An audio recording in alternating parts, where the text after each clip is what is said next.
Hey there, and welcome to Geopolitics 411. Madagascar is on the streets, and the young people are demonstrating because, again, they are tired of how their President Andry, is running the country. And so the Gen Zs have decided, you know what, we're taking lessons from Kenya, we're taking lessons from Morocco, we're taking lessons from Nepal, Indonesia, and across the world, and getting to the streets to fight for a better country. So one of the young people that was interviewed actually said, we are not afraid even if President Andry puts us in prison. Even if he kills us, we are protesting for our country. So this is what the Gen Zs of Madagascar are saying. So the protests started about 2 weeks ago. Last week. They're still ongoing. And this comes even after the Madagascar president decided to dissolve the country's government. And the young people said, you've dissolved the government, but that is not our problem. The problem is not just that you have dissolved the government. The problem is that you're running a government and running it the wrong way. So they demand that he goes. And I think this idea of having every president go is just becoming a thing across the world. So President Andry Rajoelina on Monday night announced the exceptional decision after days of demonstrations that were led by Gen Z to dissolve his parliament. So the president expressed his sympathy to the families of the people that were killed in the protests, and he also acknowledged the failings of his administration. The people were, before he did this decision of dissolution, dissolving the parliament, people had been demonstrating, but nothing had been done. And sadly, we have a number of people that were killed in the demonstrations.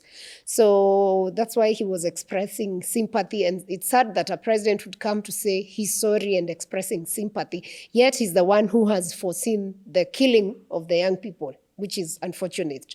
So the President Andry assured the citizens that your demands have been heard, and I apologize if, you see how conditional this president is behaving. How do you tell people that, that your demands have been heard, and I apologize if there are members of the government who have not done the work that the people expected? For crying out loud, why are people elected? Why are people in government? To work for the people. When you see Gen Zs going to the streets and saying no, why do you think they say that and they say that these people must go? So that a president comes and says, if there are members of the government that have not done the work, why do you think people are in the streets? Why is a country having serious water and power shortages, and you think it is okay as a president? Very lazy of President Andry to be saying this, because you ought to work for your people. Systems ought to work for the people. And when they don't work, people get to the streets because they are looking for ways and means that they can make things moving. Anyway, the apology was given, but it was given, but it's very conditional.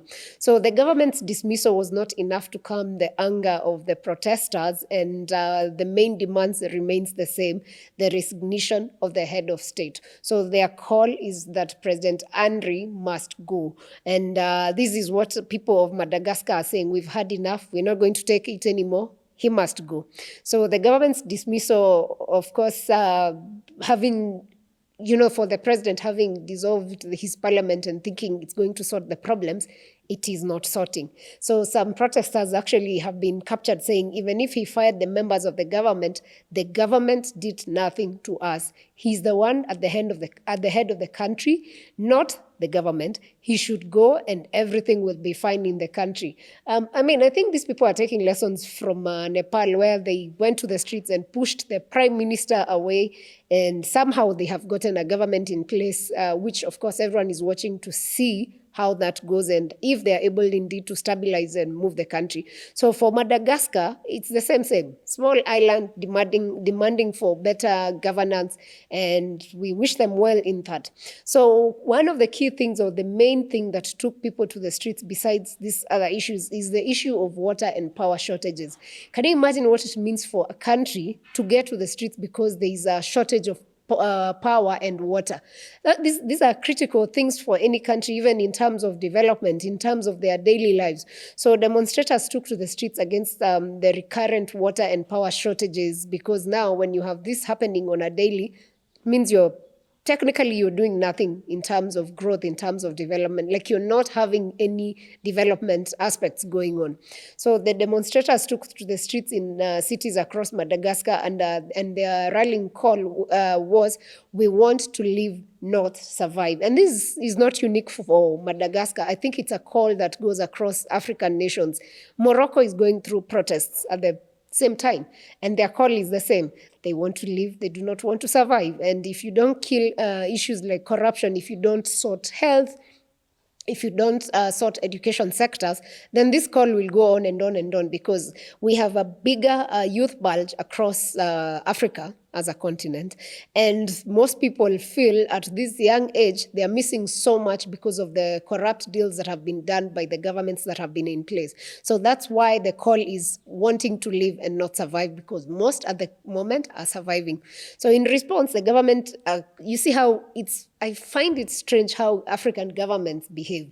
So people demonstrate, demand for better, and the best response that the government could do was imposing a nighttime curfew in Antananarivo, which is the capital, since Thursday, and in other major cities since Friday. So what makes a leader imagine that when you impose a curfew, people will stop demonstrating? Just that they won't be active at night, but the demos will continue during the day, and people could decide to go on and on, like we saw in the Egypt uprising years back.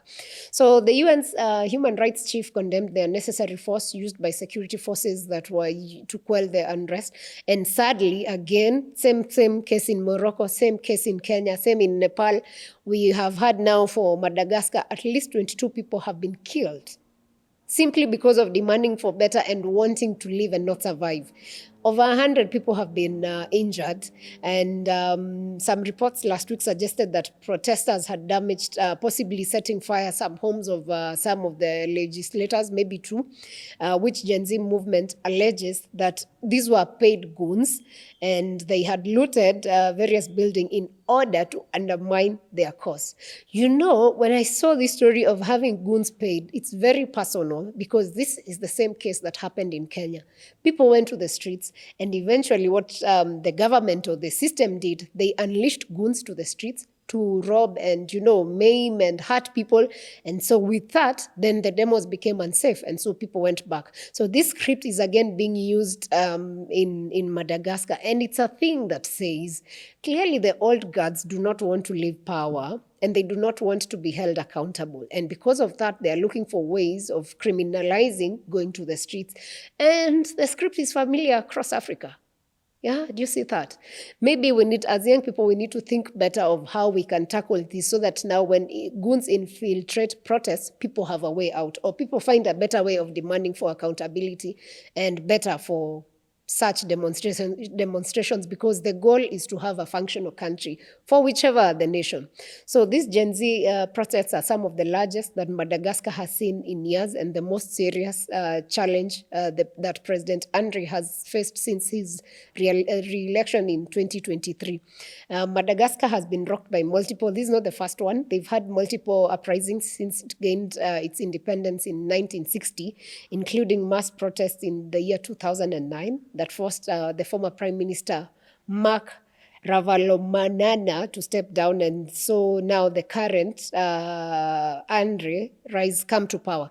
So however, he's not governed the country the way they expected, that now that he came in to power through protests. Many imagined maybe he would do better, but sadly it's coming to outright that he's not even any better than the one that was. So this is what is happening in Madagascar. So Madagascar is protesting, Morocco is protesting at the same time, and this is moving, the wave is moving across Africa, and the question is, how long will this go on? How long can these old guards stick to power, and at what point do they let go and let young people be led and demand accountability in ways that governs the country, in ways that works for these people? Because they are the biggest population. I mean, the young people of Africa are the biggest in terms of numbers. So there has to be a solution that works for them and for these countries. Africa is on the rise. Africa is doing all it can to, get itself standing. And I believe the young people have the power and shall see this come to life. Share with us in the comment section what you think. And let's see how Madagascar goes. But we wish Madagascar well. Hopefully you will be able to regain your power and strength as young people. Power to you. And all the best with that. Thanks for watching. We'll see you on the next episode. The world is fast-paced and sometimes you miss the action. What perspectives do you have? What is the truth? Is the world at war? Join me, Sarah Mwangi, as we make sense of the information overload.